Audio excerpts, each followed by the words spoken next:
Oke, halo semuanya, welcome back to Wiramatanto YouTube channel. Dan kalian pernah inget gak kita pernah bahas di vlog saya soal IHSG yang pernah disumpahin kena head and shoulder. Pola bearish lah intinya, dan itu masih tahun ini di 2021. Dan saya ada vlognya, cuman saya lupa judulnya apa, dimana saya buktiin bahwa pola itu enggak terjadi.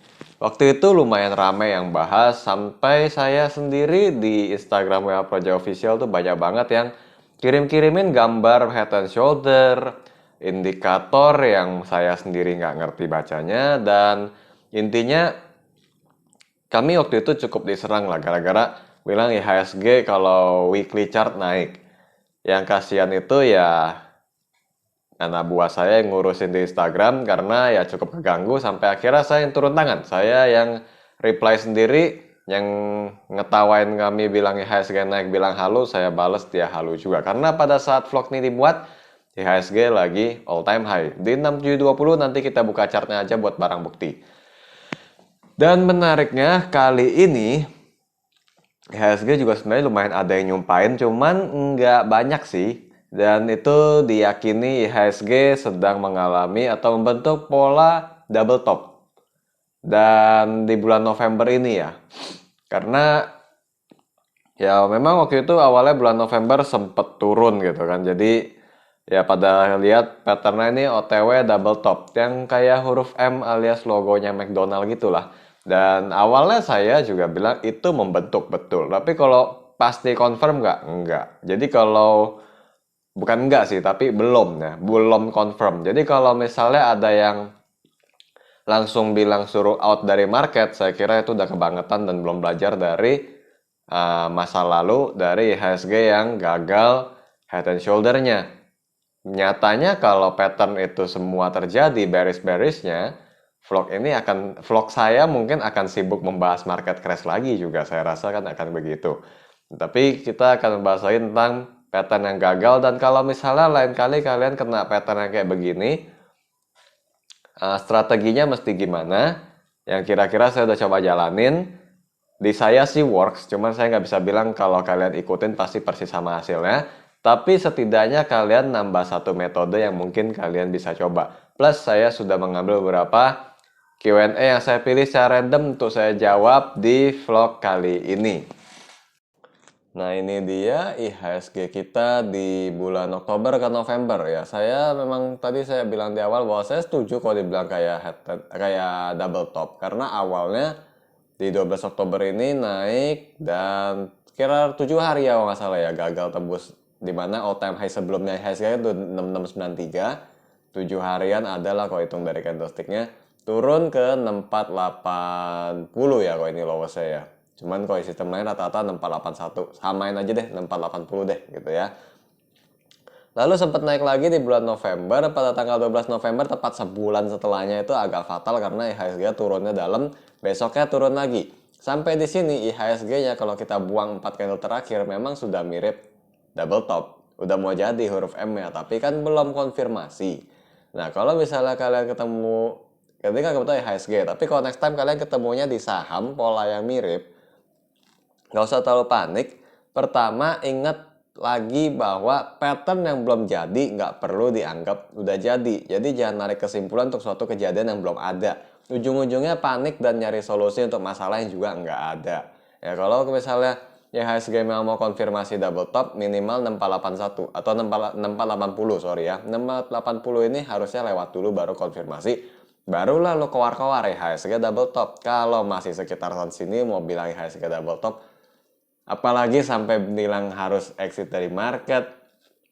Atau katakanlah Anda nggak nyuruh orang exit dari market, nggak termasuk analis atau influencer, tapi langsung buru-buru kosongin porto, itu pun menurut saya kurang tepat. Kenapa? Karena Anda seperti, yaitu menghindari masalah yang nggak ada. Kalau memang mau hindarin, saran saya selalu pastikan level-level yang sudah mendekati level konfirmasi. Dan kalau memang Anda mau kosongin porto, kosongin separoh aja dulu. Jadi misalnya anggaplah IHSG ini saham nih, Anda kebeli misalnya di sini 6714 turun gitu ya. Takut kan jadi double top kan? Kosongin dulu separoh aja karena pattern yang belum jadi bisa aja berakhirnya seperti hari ini kan 6720. Happy banget gak kalau dikasih kayak gini? Saya sih happy banget. Nah, jadi kalau misalnya ada saham dan Anda takut double top, Anda kurangin separuh aja karena mungkin aja separuh itu malah ngasih cuan buat Anda, dan selama dia tidak tembus level konfirmasi dari pola tersebut, bisa lakukan averaging down. Dalam hal ini berarti kalau misalnya HSG misalnya di tanggal 16 November ini, anggaplah ini saham kalau dia tidak naik dan turun misalnya sampai di sini aja, crosshair saya kurang lebih 65-60-an aja. Itu bisa averaging. Tapi kalau udah turun di bawah 6480, udah bersihin. Nah, setidaknya secara average price Anda pun ruginya nggak akan terlalu dalam. Namanya juga trading, dan apalagi kalau ada pattern, pasti kan antara rugi sama nggak rugi gitu kan. Jadi harus siap dengan kondisi kalau harus stop loss, dan kalau misalnya nggak perlu stop loss, mau averaging di area berapa. Karena bisa aja averaging Anda berbuah manis, kayak yang terjadi di HSG inilah. Ya, kalau misalnya saya mengulas, jadi kalau HSG ini saham, Anda buang separuh doang gitu, karena takut double top. Yang separuhnya lagi Anda simpen, kalau malah harus sedikit averaging up karena patternnya gagal. Ini udah tepat. Nah, jadi strateginya dalam baca pattern tuh kayak begitu. Kayak dari zaman waktu IHSG pada teriakin head and shoulder, saya selalu bilang, saya nggak bilang siapapun salah gitu loh. Mau bilang pattern ini kayak ini double top atau itu head and shoulder, nggak salah. Cuman kalau pattern yang belum konfirmasi, lu pastikan ke orang udah pasti akan jadi, itu ngajakin orang halu rame-rame. Yang kayak begitu nggak tepat sebenarnya. Ya, daripada nanti pattern terkonfirmasi karena Anda yang bikin orang lain panic sell, mendingan terima aja bahwa kalau belum confirm, mendingan nggak usah banyak menarik kesimpulan dulu. Kalau salah kan sayang juga, salah strategi, salah tebak juga. Alhasil antara porto pribadi atau porto orang lain pun kena imbasnya. Nah, inilah yang terjadi pada IHSG kita. Setelah dia mencapai level 6720 ini pada tanggal 19 November 2021, kalau orang nanya besok IHSG kemana, saya juga udah nggak tahu. Ini kan level tertinggi sepanjang masa ya, atau all time high. Jadi bisa aja lanjut naik terus, 6.800 mungkin akhir tahun, saya juga nggak tahu gitu kan. Yang pasti, satu hal yang saya tahu saat vlog ini dibuat, double top sudah dipatahkan. Dan belum sampai, ini masih setengah jalan doang kan menuju ke 6480. Sempat turun sedikit ya di tanggal 16-nya, baru dia closingnya naik. Nah, ini kalau opening di bawah ya gitu kan. Nah, jadi terus saat ini untuk IHSG memang kita nggak bisa bahas banyak. Ya, kalaupun misalnya mau ada koreksi ya paling area yang ini lagi gitu kan. Antara nanti orang bilang J triple top atau berapa top saya nggak tahu. Tapi intinya saat ini sudah terpatahkan untuk double topnya, dan untuk tarik ke depannya ke berapa kami juga nggak tahu. Ikutin aja nanti ke berapa, yang penting supportnya 6480 ya, itu yang paling penting tuh diperhatiin. Yang mana kalau udah kena kayak gitu ya mungkin bener-bener jadi pola topnya itu kena gitu. Oke, saya tinggal hitung aja topnya itu berapa, 2, 3, 4, 5 nggak tahu gitu kan. Nah, kalau udah tembus 6480, itu baru konfirmasi bahwa satu pola bearish sudah terkonfirmasi. Tapi kalau belum, it's okay, nggak usah panik gitu ya. Apalagi kalau IHSG doang, saham lu belum tentu turun saat IHSG turun, dan saat IHSG naik, saham lu belum tentu naik juga. Jadi nggak perlu ambil kesimpulan terlalu cepat. Sebenarnya jadi cukup mudah kan ketika kita, ya intinya adalah pattern yang belum terkonfirmasi nggak perlu buru-buru ambil apa namanya kesimpulan ya, karena kayak ya orang tahu jurang itu bahaya, tapi kalau dia lewat doang belum tentu dia jatuh gitu kan. Yang maksud saya adalah kayak di HSG tadi, walaupun di luar sana banyak yang bilang double top, mungkin saja bisa, tapi belum terkonfirmasi, alasan paniknya belum ada. Itulah yang terjadi pada market kita. Dan kita mulai sedikit dengan, bukan sedikit lagi ini sih. Jadi kita akan mulai menjawab beberapa Q&A ya. Ini yang udah saya kumpulin. Sebenarnya ada banyak, cuman ya ada beberapa yang kembali bukan pertanyaan yang perlu dijawab. Ada yang cuman kasih kode saham terus gimana, atau mau nanya saham ini pak, tapi nggak ada pertanyaannya. Jadi gue mau jawab apa kalau lu aja nggak mau kasih pertanyaannya gitu kan. Mungkin yang aja yang ditanyain tanggal IPO gitu kan. Bisa aja. Terus pertanyaan pertama, kalau, nah ini masih berhubungan dengan IPO. Jadi Kalau saham IPO bagus atau enggak, tahu dari mana? Ini pertanyaannya agak susah untuk dijawab karena nggak semua teori yang di luar sana tentang saham IPO itu benar. Ada yang bilang lihat track record dari underwriternya. Nah, salahnya nggak semua saham di bawah underwriter yang sama, nasibnya sama. Ada yang memang langsung turun, ada yang langsung naik dan berkali-kali naik berkali-kali pelan baru turun. Tapi saya cuma bisa bilang gini, kalau IPO penjatahannya banyakin yang biasanya image-nya jadi nggak bagus. Karena kayak bener-bener serahin ke publik buat habisin barang. Buat pendanaan ya, IPO itu kan sebenarnya bentuk pendanaan kan, IPO, obligasi atau ngutang gitu kan. Nah, kalau IPO itu sebagai salah satu bentuk mencari dana dan di porsinya dibanyakin ke publik, berarti kayak sepenuhnya nyari dana ke publik, mungkin itu yang bikin image-nya jadi nggak bagus ya. Dan memang kalau saya lihat dari historinya, saham-saham IPO yang penjatahannya digedein tuh biasanya nggak bagus di setelah listingnya. Dan saya nggak perlu nyebut lah kodenya apa aja, kalian bisa cari sendiri gituan, googling aja pasti dapat dan pasti banyak yang bahas lah di YouTube juga. Nah, lalu pertanyaan kedua, influencer sama pakar bedanya gimana? Waduh, nggak bisa saya dipilihin pertanyaan kayak gini. Ini berat loh jawabnya. Jadi influencer pakar hampir sama cara ngomongnya. Cara rekomendasinya pun mirip-mirip. Mungkin bedanya lebih kepada influencer lebih banyak dance di depan kamera kali ya. Tapi saya nggak tahu juga lah, saya nggak punya temen influencer, jadi saya nggak bisa ngebedain gitu. Soalnya kalau bilang sama-sama ngonten, saya pun sebagai analis lagi ngonten depan Anda. Cuman kalau sampai harus dibedain sama influencer, bedanya di mana gitu. Dan menurut saya yang saya nggak lakukan, tapi dilakukan oleh influencer yang lain adalah adanya beberapa gerakan-gerakan dance gitu di depan kamera yang saya nggak lakukan. Mungkin itu yang bikin beda, tapi saya kan nggak. Saya ini kan cuman vlogger yang ngomong sesuai kebutuhan aja dan kondisi yang bisa dibahas. Jadi kalau saya bilang mungkin perbedaannya hampir nggak bisa ditemukan selain daripada influencer lebih membawa bahasannya ke kondisi yang lebih asik gitu ya daripada yang pakar yang cenderung lebih serius kalau ngomong. Saya kira itu aja yang saya bisa bantu jawab. Ya soalnya selebihnya cara mainnya mirip, cara kasih rekomendasi mirip, kadang sumber datanya sama, antara sama-sama dari sumber yang sama atau emang skillnya ya sama gitu kan. Cuman ya pasti influencer akan bikin kesannya lebih asik lah kalau yang saya tahu gitu. Kita coba pertanyaan yang ketiga. Pertanyaan ketiga ini lebih menarik lagi buat saya, yaitu apakah kalau seorang trader itu layarnya mesti banyak?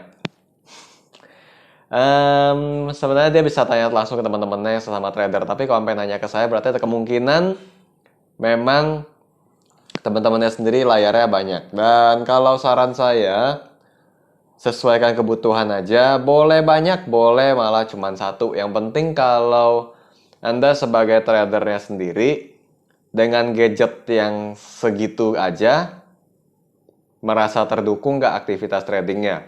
Kalau kurang, tambah boleh.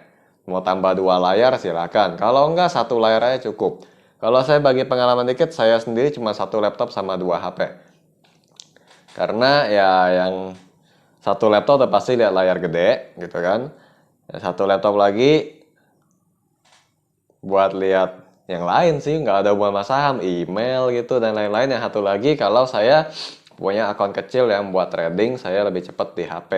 Jadi ya kalau saya kecualikan yang untuk keperluan email dan lain-lain, mungkin sebenarnya cuma 1 HP dan 1 laptop. Memang speknya harus agak tinggi karena running online trading gitu kan nggak bisa spek yang standar gitu ya.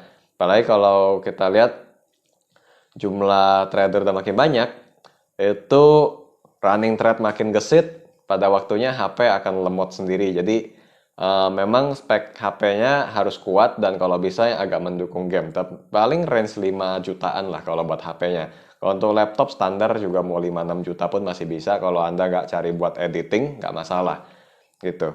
Jadi nggak perlu layar banyak, tapi kalau merasa perlu silakan. Yang penting sesuai kebutuhan aja. Karena nggak ada gunanya kalau layar Anda banyak, tapi satu lihat running trade, satu baca komik kan juga sama aja, nggak konsen. Jadi yang kayak begituan kembali ke si penanya, apakah Anda nyaman dengan jumlah layar yang sekarang Anda punya. Pada akhirnya mau diakuin, mau disebut trader itu bukan tentang jumlah layarnya, tapi tentang keberhasilan cuannya dalam jangka pendek. Itu aja sih. Next. Oke, pertanyaan selanjutnya masih berhubungan dengan kode broker yang mau ditutup tanggal 6 Desember. Jadi katanya sih fix ya ditutup ya. Terus solusinya, sebenarnya saya udah sempat bikin vlognya tentang ini ya, indikator volume profile. Dan menurut saya itu berguna. Dan udah banyak komentar juga di bawah bahwa di sistem apa aja yang bisa ditemukan. Jadi nggak cuma yang saya bawain. Kalau teman-teman atau Anda mau cobain lagi di sistem yang lain, feel free. Tapi menurut saya itu indikator yang lumayan ngebantu. Cuman 100% menggantikan kode broker kayaknya enggak ya. Pada akhirnya kita tetap nggak tahu kodenya. Cuman ya kita tahu aja transaksinya di mana. Dan sisanya nanti lihat aja setelah tanggal 6 lah. Kira-kira apa yang bisa dilakukan, apakah benar-benar jadi, saya nggak akan bilang nggak ada kode broker jadi nggak bisa trading, karena di zamannya saya dulu juga belajarnya antara teknikal sama fundamental doang, cuman ya bedanya mungkin lebih nggak bisa bedain chart yang bikinan doang kali ya. Tapi intinya sebenarnya sih bisa aja, mungkin scalping yang agak susah, tapi running trade kan masih ada. Jadi sebenarnya kayak kalau dibilang nggak ada kode broker jadi susah trading, kayaknya enggak sih sebenarnya kalau menurut saya. Cuman tinggal proses pembiasaannya aja, karena mungkin sebagian dari Anda yang masih baru di market belajar, udah ajarin yang kayak begituan kan, di luar sana banyak banget yang udah ngajarin. Jadi di market tuh ya kali ini setelah tanggal 6 Desember Anda dituntut untuk belajar beradaptasi dengan kondisi market dulu di awal-awal. Setelah bisa adaptasi, kayaknya akhir-akhirnya nggak akan ada keluhan-keluhan lagi sih kalau menurut saya. Karena nggak ada kode broker sebenarnya dibilang perlu ya perlu, tapi kalau nggak ada juga menurut saya mestinya nggak kenapa-kenapa ya. Ya oke, saya kira itu aja untuk random Q&A kita, dan tentang strategi kalau pattern belum jadi. Saya bawa ini sebenarnya bukan mau nyinyirin balik yang nyerang kami, tapi lebih kepada saya mau edukasi ke teman-teman bahwa ya kalau pattern belum jadi lu nggak usah takut gitu loh. Takut sama sesuatu yang nggak kelihatan, yang nggak terjadi juga, yang belum tentu terjadi, itu kayak wasted potensial, wasted time, dan segala macam-macamnya. Jadi kayak ya supaya lebih rasionalnya dengan kondisi market, dan jangan terlalu mudah panik untuk hal yang nggak ada sih. Kurang lebih itu aja yang saya mau sampaikan. Oke, kalau next time ada Q&A yang lucu-lucu lagi kita bisa bahas. Kalau nggak ada, nanti kita coba review-review saham aja nanti pas sepanjang window dressing nanti. Kalau misalnya window dressing berarti saham naik, mungkin review saya lebih kepada indikasi turun. Kalau misalnya ada yang telat, kita bahas di Outlook aja. Linknya ada di bawah description. Kita ketemu lagi pada vlog selanjutnya. See you again.